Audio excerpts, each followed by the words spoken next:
whenever you said, okay, you have a product manager that is newly joined a team and the revenues are falling or the daily active users are falling or maybe the engagement numbers are falling, how would you figure out what is the exact reason behind it?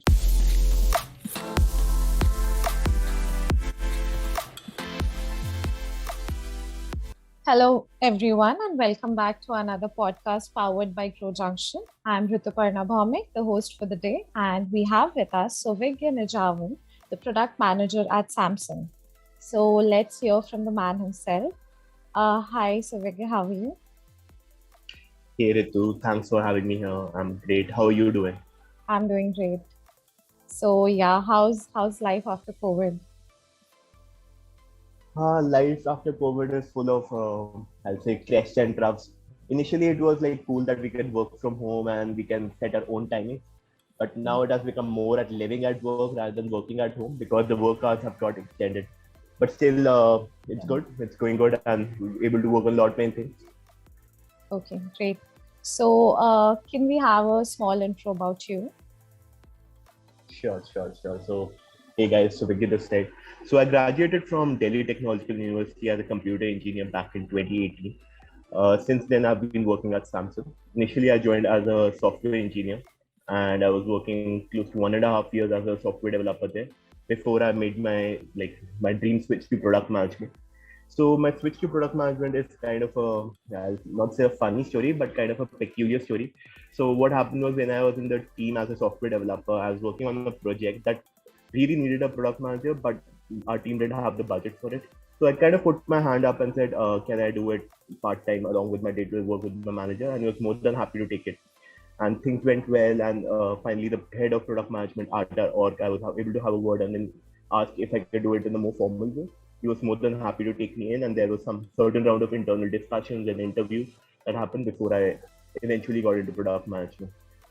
Since then, I say close to 23 months I've been working as a product manager, or 24, and I've worked on various products. Like that's the beauty of Samsung, because it's being a conglomerate, it's like spread everywhere. Like if you name a product, we are in there. And so, though I've been lucky enough to work in both B2B and B2C domains, started with something that was related to our device sales and customer point segmentation. How do we target various customers? How do we reduce our churn rate? Things like that. We did a lot of cool stuff around ML and something AI also. Then I moved into 5G. So, right, 5G is around the corner, and India would be the next 5G superpower, in my opinion, also. So I was the seed PM there, first PM, kind of set the culture, set the strategy for both at the global and at the India level, and set what all the different partnerships could be, what all could be our device enhancements, and how could we be the next big 5G model, like above our C brands, the Chinese players, whoever is there.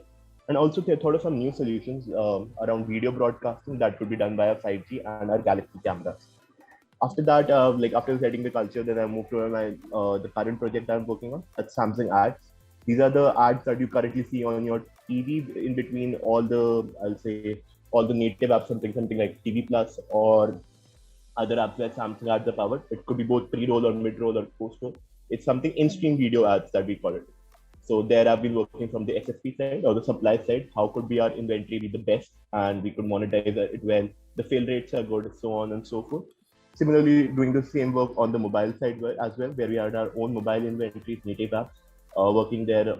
And it's been a cross-dimensional, cross-functional team where we have spread out across various geographies in the world, be like majorly our centers being in India, Korea, and US, but we are present everywhere. So it gives me a lot of perspective and a lot of things to work with. And this is a not so short intro about me. Oh, great, great.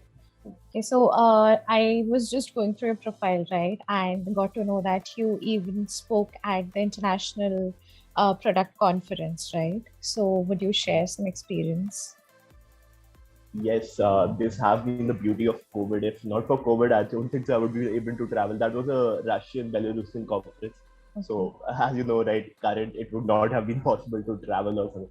So Yeah. it was about an IT and a product conference. By the BARS conference, it was called. It was by their IT and product conglomerate. I really don't remember the full form, but something around that. It was mainly about the aspiring product managers and the university students, and also the people who have recently moved into product. How do they move from an engineering mindset to a product mindset? because all of us have whoever have done an engineering, right? We have a very ingenious mindset. Like we think about doing things from A to B. Like these are the steps we'll go through. But from product, you have to have a holistic mindset. Like you have to see what are the stakeholders' involvement, what are their needs, what is exactly the user want, how do you empathize with the user, how could you release it in phases, and what exactly needs to be delivered, like, and what is the right time to retire or even pivot. Because it's a very hard decision, right? When you start building a product, you always feel so connected towards it. You can't never retire it, right? You feel like I've invested so much. Let me give me 1 month, 2 months, 1 year more. But that's where the product or anyone has to come in and like just get like take over it, get the team influence and tell them it's the right time. If you don't do it now, it will be too late. Or sometimes it would not even be it would become stale also. So that's where. So it was more about educating you about how to move from an engineer to a product mindset and what are the different strategies, mitigation processes, risks involved, and what does it really take to be a product manager. Okay, so now that we have already spoken about what are the challenges, so can you discuss on some of the challenges that you faced while coming from an engineering background to a product background?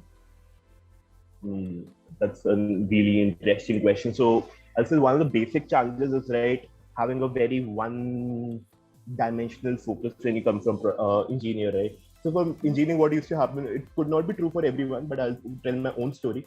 I was told to write a piece of code for a particular problem. The problem was told me either by the product or by my engineering lead or somewhere, and I had to solve it and code it. That's it. That was my job, like in a very simplistic terms. I know there's multiple factors involved, but when you come up a product, you kind of become like an individual stakeholder for these products and a POC for everyone around. POC is point of contact for everyone around. The business has to look up to you. The design has to look up to you.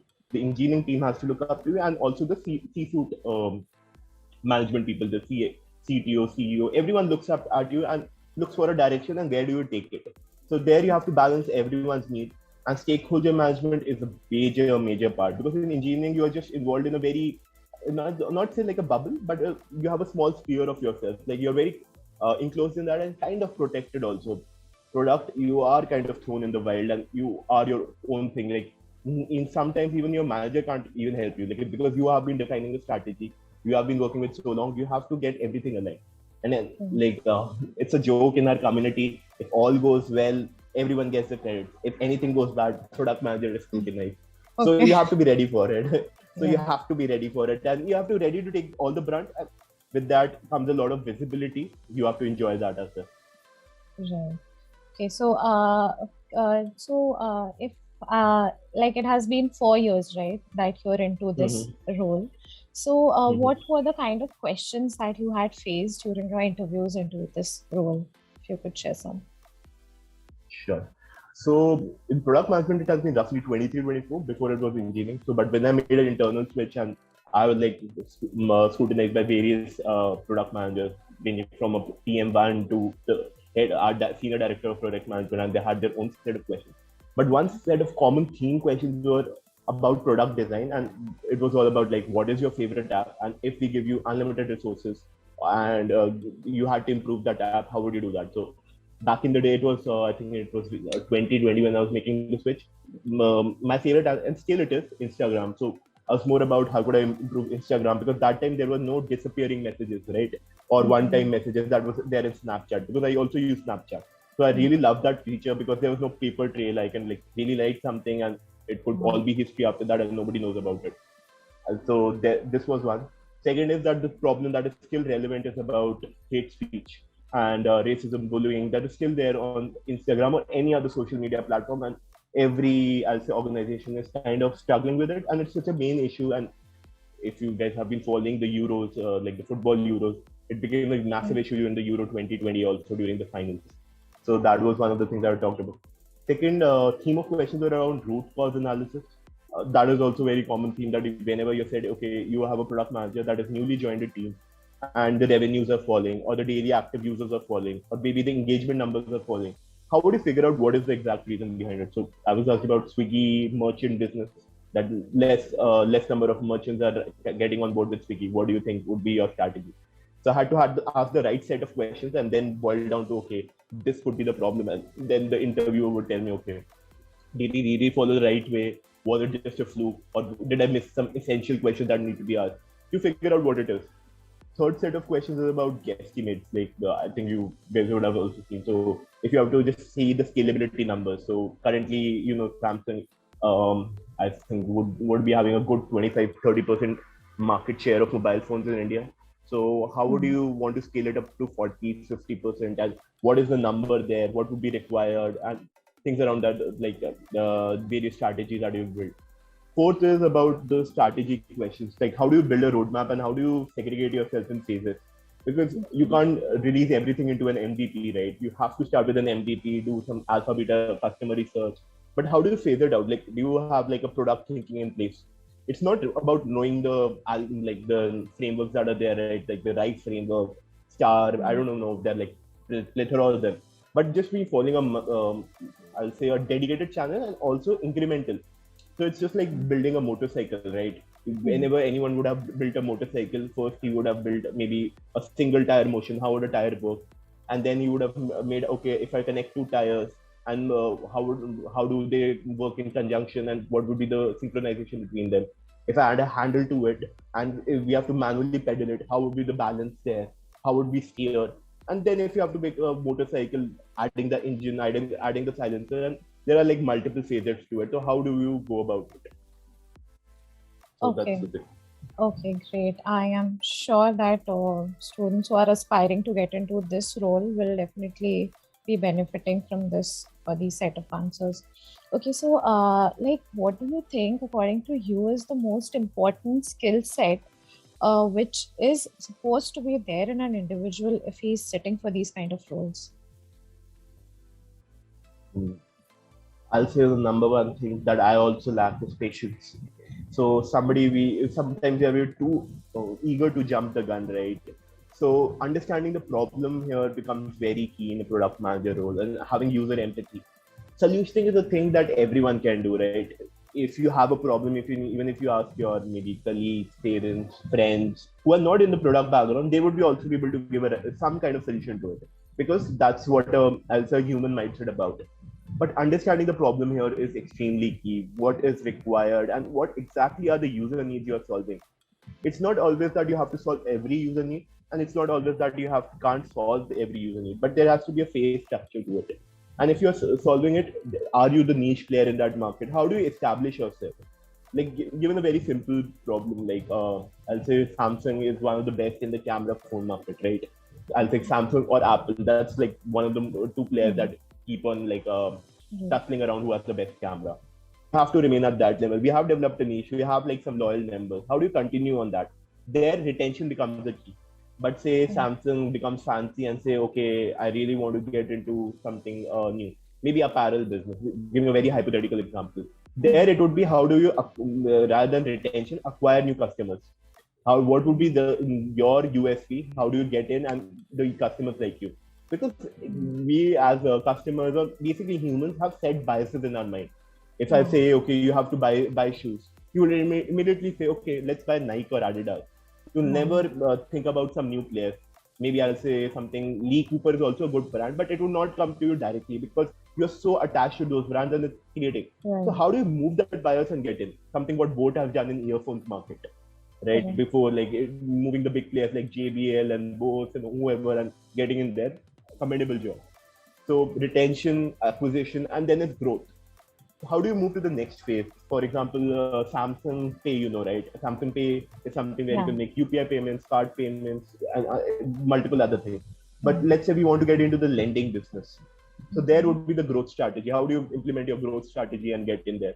So you have to clearly internalize and think what exactly is the user need you are solving, and how do you empathize with it, and what would be your niche before jumping on the solution. Because solutioning, I'll say, should be done even in some hours, right? What we used to do back in the days in hackathon. But understanding the problem here becomes really key. Okay, right. Agreed. So, Suvigya, can you tell us about your role, particularly in your team? Who else works with you, and how do you work with them? Like, there are different teams, right? So it's not only the product managers who have the designing team, who have Yeah, so how do you guys work together?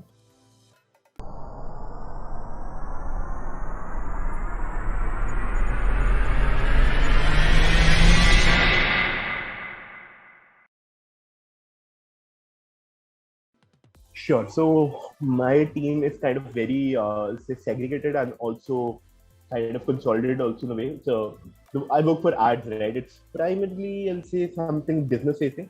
It does have customers, but it was more about the business that we are focusing about. So there, Mhm. obviously, the product and engineering would be there. Like without that, the team would be there. So there are Right. design teams. There is a very dedicated QA team, or there's a dedicated SRE or a DevOps team that helps us deploy it.